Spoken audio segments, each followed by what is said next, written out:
Prej 34 vitesh, në të njëjtin vend dhe në të njëjtin ritual, Besnik Shabani zgjon mëngjesin e Vlorës, i ulur pranë një kioske të vjetër gazetash, ai ilustruesi vetëm që i ka mbetur qytetit, nis punën e një zanati drejt zhdukjes.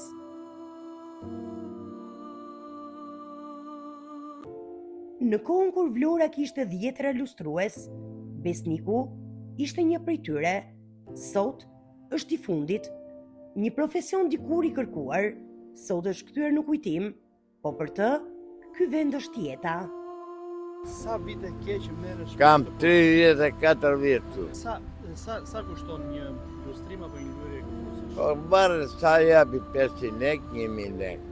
E lënë dëshirë të vetë? E lënë dëshirë të ati, sepse nuk ka njerëzit.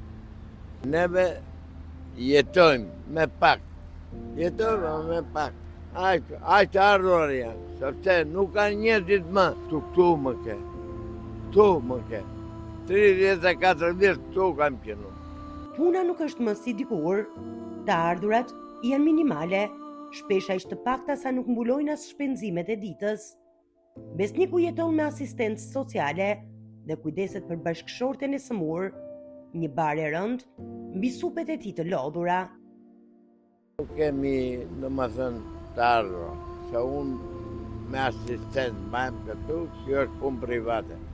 Ditët me shi janë ditët më të vështira, thot Besniku. Njerëzit nxitohen, askush nuk qëndron për të pastruar këpucët dhe fitimi shkon drejt zeros. 10 ditë që ishte shi, merja bërë të ky zotria këtu. Ditë zakoshme mund të bëj 10.000 lek. Neve jetojmë me pak. Jetojmë me pak. Por pavarësisht vështirësive, Besniku nuk dorëzohet. Ai vazhdon të vijë çdo ditë në të njëjtin vend, me të njëjtin përkushtim, si një pikë rezistence kundër kohës, që ecën dhe ndryshon gjithçka rreth tij. Zanate si ky, mjeshtëri që dikur trashëgoheshin brez pas brezi, sot po zhduken ngadalë. Rasti i Besnikut është një histori e gjallë e një profesioni që po lufton të mbijetojë, një kujtim i një qyteti që tashmë ka ndryshuar, por që ende ruan copëzat vogla të shpirtit të tij të vjetër. Në gjithë Vlorë vetëm unë jam. Vetëm ti? Unë i mura para, kam tekur të gjithë. Sa ka patur më përpara?